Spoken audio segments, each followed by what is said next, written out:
2011년에 버닝하우스라는 웹사이트가 처음으로 문을 열었습니다. 버닝하우스는 뭐냐면 뉴욕에 살던 젊은 디자이너 포스트 헌팅턴이라는 사람이 어느 날 저녁 파티에서 친구들과 대화를 나누다가 집에 불이 난다면 당신은 무엇을 구해내겠습니까?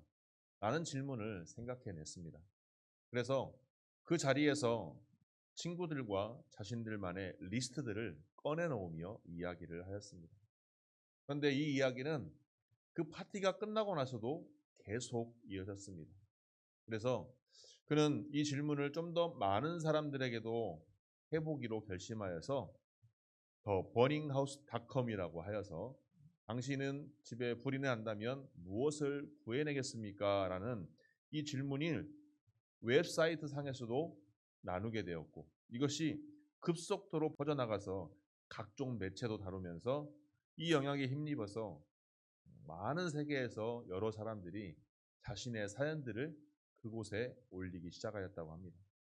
그래서 그 사연들을 모아서 책으로 출판하였는데 그 책의 제목이 바로 지금 나에게 가장 소중한 것이라는 책입니다. 자, 이 책에서 던지는 질문은 우리에게 많은 것을 생각하게 합니다. 책의 질문의 내용이 뭐라고 했습니까? 제일 처음에 불이 난 집에서 내가 꼭 들고 나올 만큼 지금 당신에게 가장 소중한 것은 무엇입니까? 입니다. 자, 이 질문이 우리에게 주는 교훈은 뭘까요? 우리의 삶 속에서 내 삶 속에서 가장 소중한 것을 빼어낸다면 결국 아무것도 남지 않는 껍데기 인생이 되기 때문입니다. 아무리 작고 하찮은 것이라 할지라도 모든 사람에게는 소중한 것이 있습니다. 또 그것을 지켜내며 그것을 얻기 위해 살아갑니다. 소중한 것이 없어지면 어떨까요? 내가 소중한 가치를 가지고 있는 그것이 없다라면 삶의 욕망이 없게 되는 거죠. 삶의 가치가 너무나도 떨어져 버리는 것입니다. 그래서 그 소중한 것을 지키고 간직하기 위해 우리는 나에게 소중한 것이 무엇인지를 자꾸 물어봐야 합니다. 근데 많은 사람들이 어떨까요? 나에게 있어서 소중한 것이 무엇인지 잘 알지 못합니다. 아니, 안다 할지라도 그것을 대수롭게 여기지 않으며 살아가는 경우가 너무나도 많다는 것입니다. 정확히 말하자면 그저 잘 먹고 잘 사는 것이 가장 좋다라고 생각하며 내가 지금 잘 살고 있다라고 착각하는 경우도 있다는 것입니다. 정상적인 사람이라면 매일매일 그 소중한 것을 간직하고 지킬 수 있어야 하는데 살면 살수록 나에게 있어서 소중한 것이 무엇인가, 정말 소중한 것이 무엇인가를 알지 못하고 계속 멀어져 간다는 것입니다. 결국 나에게 소중한 것은 자꾸 나에게 질문을 해봐야 합니다. 나에게 지금 소중한 것이 무엇인지 자꾸 물어봐야 합니다. 어려서 자전거 타는 것을 배우면 어떻습니까? 다시 잊어버리지 않습니다. 몸이 기억을 합니다. 하지만 우리가 하루하루 삶을 살아가는 것도 벅차서 단 10분이라도 나를 위해 생각할 시간을 하려 하지 않는다면 정말 나에게 소중한 것을 잃어버릴 수가 있다는 것입니다. 나에게 얼마나 소중한 것이 무엇인지 생각하고 확인해 간다면 그 마음을 가지고 있는 사람이라면 급박한 상황이 닥쳤다 할지라도 그 소중한 것을 지켜낼 수가 있는 것입니다. 여기서 우리에게 던지는 질문이 하나 있습니다. 오늘 나에게 소중한 것은 무엇입니까? 개인마다 또 공동체마다 소중한 것들은 있습니다. 이 말씀을 묵상하면서 버닝하우스의 질문의 상황이 저에게도 있었던 적이 있었습니다. 거의 한 10, 거의 20년 가까이 될 때인데 어려서부터 저는 자동차를 참 많이 좋아했습니다. 그리고 자동차만 좋아하는 게 아니라 자동차를 튜닝하는 것을 많이 좋아했습니다. 자동차 업에 몸담아 저였기에 차를 튜닝하고 튜닝한 차를 남들 앞에 뽐내고 제 모든 자랑이 자동차였으며 튜닝한 차였습니다. 하나님보다 오히려 그때는 튜닝했던 제 차를 너무나도 자랑 삼아 했던 것 같습니다. 너무나도 소중히 여겼습니다. 그러던 어느 날 자동차를 운전을 하고 사랑하는 제 차를 하고 과속 운전을 하고 다녔을 때 갑자기 사고가 일어났습니다. 차가 두 바퀴 반이 굴러서 저는 다치지 않고 나왔지만 자동차에 불이 일어났고 불과 10분도 안 돼서 그 모든 차에 불이 붙어서 차가 불타고 말았습니다. 저는 밖에 서서 무사히 그 차를 빠져나와서 불타는 차를 쳐다보고 있을 수밖에 없었죠. 그런데 차가 불이 타는 순간, 차 안에 내 소중한 뭐가 있었지. 차 안에 내가 얼마 전에 내가 얼마 전에 장차가 했던 그 아이템이 있었지. 그것들이 생각이 났었던 것입니다. 그런데 나중에 제가 신학교를 가고 나서 하나님께서는 저에게 큰 깨달음을 주셨습니다. 내가 그토록 소중히 아꼈던 자동차가 그때 왜 사고가 나서 불이 났었는지, 왜? 하나님보다 내가 그 차를 더 사랑했기 때문입니다. 내가 세상에서 가장 좋아했던 그 차를 하나님께서는 단순간에 불태워 버리면서 아무것도 없이 죄로 만들어 버렸습니다. 그리고 하나님께서는 차보다 하나님인 나를 더 사랑해라라고 깨달음을 주셨던 것입니다. 이처럼 모든 사람에게는 소중한 것들이 있습니다. 그런데 모든 공동체에도 소중한 것들이 있는데 세상적인 것보다는 절대적으로 소중한 것은 바로 하나님의 나라라는 것입니다. 바로 천국이 가장 소중한 것임을 우리가 기억해야 합니다. 왜냐하면 천국이 없다면, 하나님의 나라가 없다면 세상은 지옥이 되기 때문입니다. 오늘 말씀에서 예수님은 하루하루 힘들게 살아가는 그 이스라엘 사람들에게 하나님의 나라를 비유를 통해 말씀하고 있는 것입니다. 고통과 죽음이 가득한 지옥 행지를 멈추고 눈을 돌려서 하나님께서 허락하신 그 천국을 바라보라라고 말씀하고 있는 것입니다. 예수님께서 이처럼 바라보라고 하신 그 천국은 과연 어떤 곳이겠습니까? 오늘 우리가 살아가는 이 자리가 바로 천국입니다. 오늘 내가 살아가는 공동체, 내가 살아가는 세상, 내가 살아가는 가정이 바로 이미 하나님께서 우리에게 허락하신 천국이라는 사실을 우리가 기억해야 합니다. 사람들과의 관계 속에서도 내가 천국의 삶을 살아가고 있노라고 확신할 때 하나님께서는 그 천국에서 허락하신 많은 보물들을 우리에게 허락하신다는 것입니다. 그런데 그 천국을 우리가 알지 못하고 여전히 세상 속에서 그 죄악된 세상 속에서 삶을 살아간다면 그 세상은 지옥일 수밖에 없습니다. 여러분의 삶 속에서 여러분의 삶이 늘 행복하고 감사가 넘치기를 소망하지 않습니까? 내 삶이 늘 평안하고 늘 화평이 넘치며 사람들과의 관계 속에서도 늘 형통하고 원활한 삶 속에서 행복한 삶을 살아가기를 늘 사람들은 꿈꾸며 살아갑니다. 그런데 어떻습니까?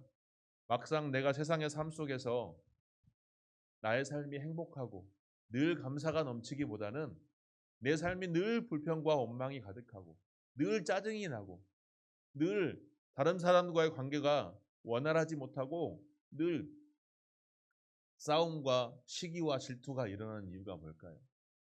일단 내가 내 삶 속에서 천국을 살아가지 않기 때문입니다.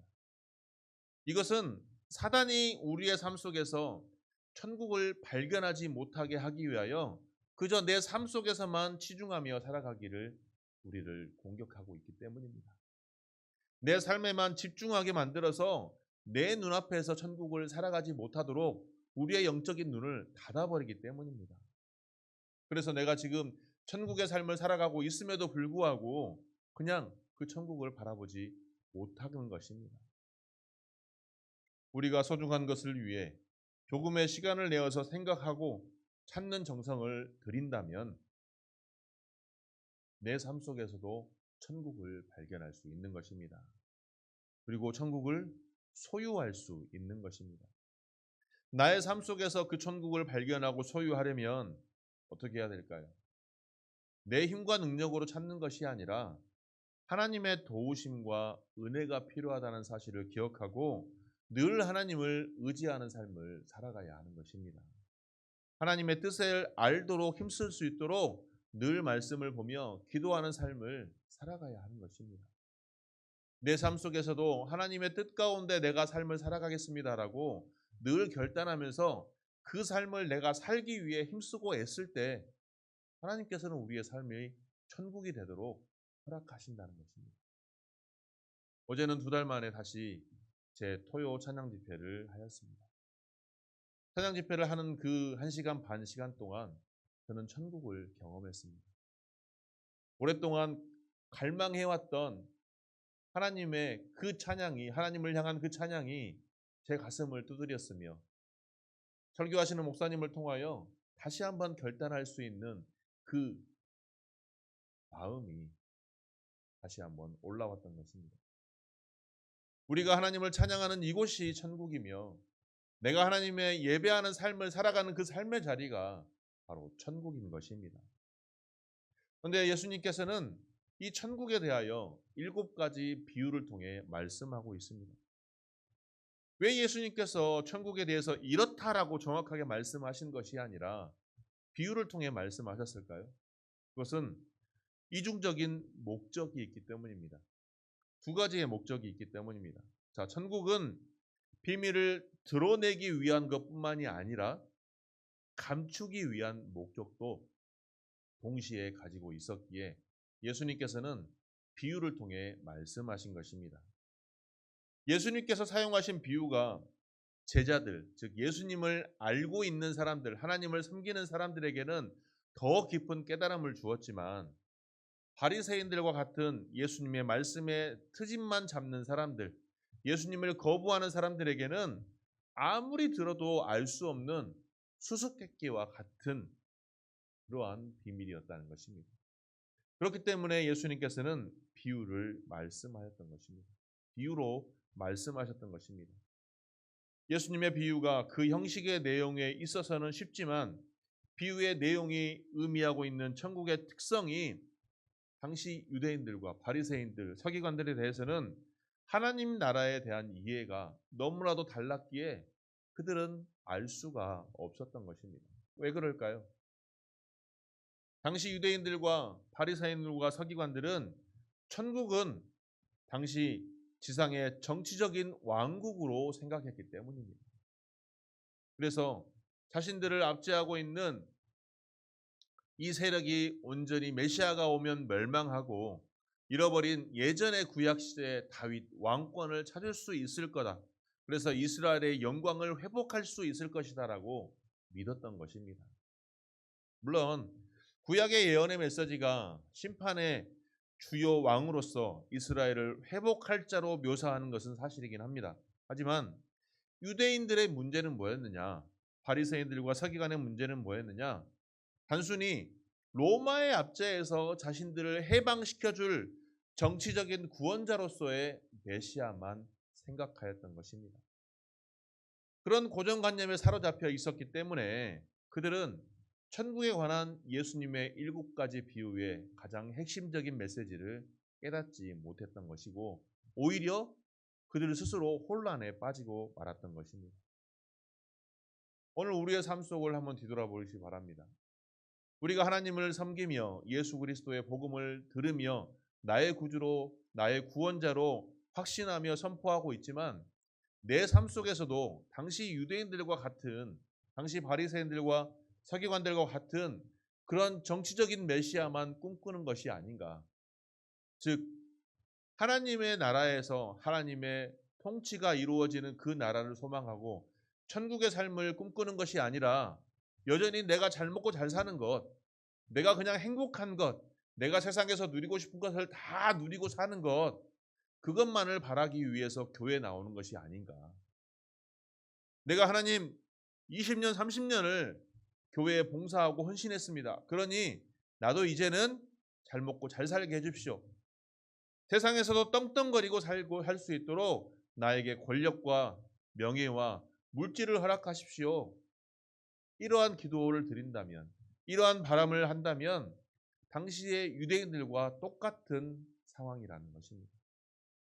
우리가 살아가는 하나님의 나라, 우리가 살아가고 있는 천국은 예수님께서 7가지 비유로 말씀하셨던 것처럼 어리석은 자들에게는 깨달음을 주지 못하고 오히려 꽁꽁 숨겨놓는 것이며, 우리가 진실로 하나님을 바라보며 예수 그리스도의 복음을 온전히 받아들일 때 더욱더 우리에게는 천국의 감추어진 비밀이 드러날 수 있는 은혜가 넘칠 줄 믿습니다. 씨 뿌리는 자의 비유는 천국이 각 개인의 복음에 대한 반응에 따라 임하는 것으로 제시하고 있습니다. 씨가 어디에 뿌려졌느냐에 따라서 내게 임하는 은혜가 크다라는 것입니다. 우리에게 뿌려진 씨는, 내가 뿌린 씨는 돌밭에 떨어져 있습니까? 아니면 옥토에 떨어져 있습니까? 오늘 전해지는 하나님의 말씀이 내 마음 가운데 돌밭입니까? 가시밭입니까? 아니면 내 마음이 옥토입니까? 내가 살아가는 세상이 여전히 가시밭길이며 여전히 돌밭입니까? 아니면 내가 밟는 모든 땅이 하나님께서 축복하신 그러한 옥토임을 확신하며 더욱더 말씀을 선포하며 나아가고 있습니까? 가라지의 비유는 천국의 백성들이 하나님의 추수 때까지는 세상의 모든 사람들과 섞여 있을 것이다라고 말씀하고 있는 것입니다. 하지만 그러한 섞여 있을 때 우리의 삶에서 세상 사람들과 똑같이 살아가는 것이 아닌 구별된 하나님의 거룩한 백성으로 살아가야 하는 것을 하나님께서는 원하신다는 것입니다. 겨자씨 비유와 누룩 비유는 어떻습니까? 천국은 작고 하찮은 것을 출발하지만 점차 크고 위대한 자리로 나아간다는 것입니다. 우리는 여전히 연약하고 우리는 여전히 볼품이 없지만 예수님께서 다시 오셨을 때 우리는 하나님과 함께, 저 하나님과 함께 하늘나라에서, 천국에서 영광된 자리에 올라갈 수 있다는 것입니다.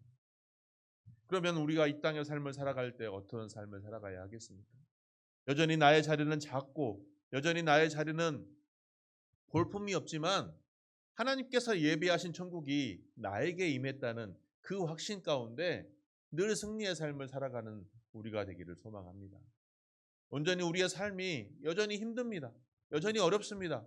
여전히 문제와 근심이 많습니다. 하지만 그것이 이 땅의 삶으로 끝나는 것이 아니라 저 영원한 하나님의 나라에서는 모든 것이 해결이 되고 하나님의 영광이 우리와 함께 할 줄 믿습니다.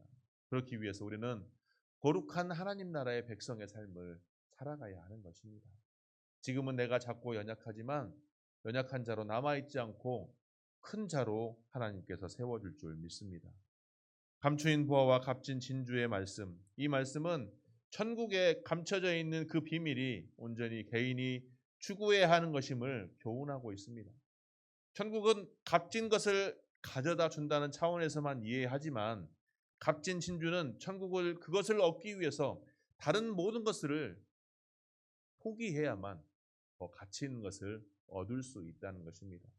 또한 금을 비유와 관련하여서 유대인들은 천국은 초기부터 의인과 악인을 분리시킬 것이라고 생각하였지만 금을 비유는 아직 완성되지 않는 현재적 천국에서는 의와 불의와 의인과 악인이 섞여 있을 수밖에 없으며 완전히 분리되는 것은 마지막 심판 때 이루어진다라고 비유적으로 말씀하는 것입니다.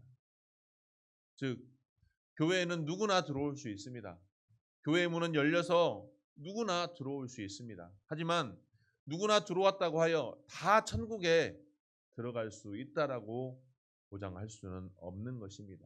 주님께서 다시 오셔서 심판의 때에 내가 너를 모른다라고 주님께서 선고할 수도 있다는 것입니다. 그러면 내가 이 땅의 삶을 어떻게 살아야 하겠습니까? 그저 교회만 52주 열심히 출석만 한다고 하여서 내가 천국에 갈 수 있습니다라고 안일한 신앙생활, 형식적인 신앙생활을 내 스스로가 경계해야 한다는 것입니다.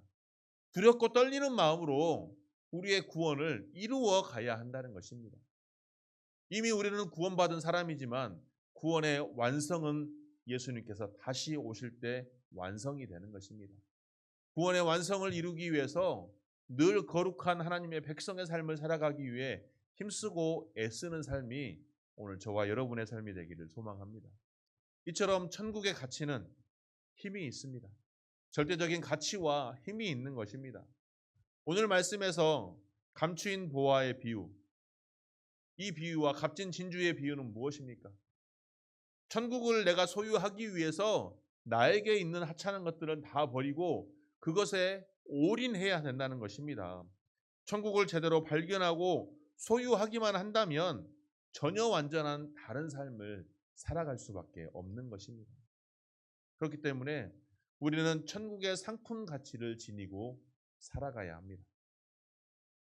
본문 48절은 불특정 다수의 물고기를 잡은 어부들이 이제 자신의 잡은 고기를 상품화하여서 다른 곳으로 가져가기 위해 가려내는 작업을 하고 있습니다. 즉 상품 가치가 없는 고기들은 내어 버리고 상품 가치가 있는 고기들만 그릇에 보관하는 것입니다. 자, 우리나라 온양어선의 어선들도 어떻습니까? 그러한 작업들을 많이 하는 것을 TV나 인터넷을 통해 많이 봅니다. 명태를 잡은 어선은 오직 명태만 잡아놓고 다른 고기들은 그냥 버리거나 다른 곳으로 없애버립니다. 가치가 없기 때문입니다. 갈릴리 호수에는 약 20여 종의 물고기가 서식했지만 가장 상품 가치가 있는 물고기를 베스라는 물고기가 갈릴리 어부들에게 가장 상품 가치가 있었고 그 물고기를 통해서 생계를 유지했다고 합니다. 그래서 그 물고기들 중에 비닐이 없는 맥이나 뱀장어 같은 물고기들은 다 버렸다라고 합니다. 자, 이것은 무엇을 의미할까요? 우리가 천국 백성이 되기 위해서는 자격과 조건이 필요하다는 것입니다. 하나님은 사람 낚는 어부를 통해서 수많은 사람들을 하나님 나라의 백성으로 불러들입니다. 그러나 종말의 때에는 오직 천국의 상품 가치를 지닌 성도들만 하나님께서 남겨놓으신다는 것입니다. 하나님께서 제시하는 신앙의 조건은 그 조건을 충족하는 자만 하나님의 나라에 들어갈 수 있다는 것입니다. 그 조건이 무엇이겠습니까? 예수 그리스도를 영접하여서 오직 그분만 믿고 거듭난 성도가 천국 성품을 지닌 성도라는 사실입니다. 그리고 그 신앙을 끝까지 지킨 성도가 천국 성도인 것입니다. 오늘 우리는 천국에 들어갈 수 있는 자신이 있으십니까? 예수 그리스도를 나의 구주로 확신하며 내가 천국 백성의 삶을 살아가겠노라, 이 땅에서도 하나님 보시기에 부끄럽지 않는 삶을 살아가고 있습니다라고 자신 있게 말할 수 있겠습니까? 나의 신앙이 하나님 보시기에 변질되지 않았으며 여전히 하나님을 바라보며 하나님의 믿음의 삶을 살아가고 있습니다라고 결단하며 나아갈 수 있습니까? 세상에는 많은 이단 사이비들이 있습니다. 그러한 사람들은 하나님의 부르심에 제외될 수도 있는 것입니다. 사랑하는 성도 여러분, 내 삶 속에서 내 삶이 예수 그리스도로 인하여 만족하고 예수 그리스도께서 늘 내 안에서 함께 동행하는 삶을 살아가는지를 한번 뒤돌아보시고 그 삶을 계속 살아가고 있습니다라고 결단하며 유지할 수 있는 저와 여러분이 되시기를 소망합니다. 예수 그리스도가 나의 삶 속에서 온전히 함께 동행하는 삶을 살아가고 있느라고 내가 확신한다면 설사 내가 모르는 범죄를 저지르려고 할 때도 하나님 보시기에 부끄러운 일을 행하려 할 때도 성령님께서 나의 행동과 나의 생각을 붙들어 주셔서 그러한 잘못된 삶을 살아가지 않도록 나를 인도하여 주실 줄 믿습니다. 내가 온전히 천국 백성의 삶을 살아가는 것이 내 삶 속에서 가장 소중한 것임을 기억하시길 바랍니다. 내가 하나님의 거룩한 백성임을 온전히 가장 소중한 것으로 기억하시기를 바랍니다. 천국은 아주 평범한 것이지만 누구에게나 열려 있지만 그 가치는 결코 가볍지 않고 절대적인 것입니다. 하나님께서는 우리에게 모든 사람들에게 주어진 천국이지만 그 천국을 분별할 수 있으며 천국의 삶을 살아갈 수 있는 것은 내가 하나님의 나라를 어떻게 생각하고 예수 그리스도를 내가 어떻게 결단하며 나아가느냐에 따라서 내가 천국의 삶을 살아갈 수도 있으며 천국을 소유할 수도 있는 것입니다. 그러므로 사랑하는 성도 여러분, 세상의 유혹과 죄악으로부터 멀어지시고 천국의 삶을 이 땅에서도 누리시기를 축복합니다. 이 땅의 삶이 내가 천국의 삶을 누린다면 그 어떠한 고난도, 그 어떠한 시련도 능히 승리할 줄 믿습니다. 어떠한 상황 속에서도 내가 더 많은 곳에서도 그 천국의 삶을 선포할 줄 믿습니다. 제가 살아가는 공동체, 내가 행하는 모든 삶의 발자취 속에서 내가 소망하는 아버지 나라가 바로 그 천국입니다. 그 천국을 내가 이 땅에서도 살아가고 있습니다라고 결단하며 선포할 수 있는 저와 여러분들이 되기를 소망합니다. 그것이 바로 천국을 소유한 하나님 나라의 거룩한 백성의 삶인 것입니다. 우리 삶 속에서 그 천국을 온전히 누리면서 그 천국을 세상에 흘려보내는, 그 천국을 전파하는 하나님 나라의 거룩한 백성으로서 하나님의 뜻을 이루는 우리가 되기를 주님의 이름으로 축복합니다.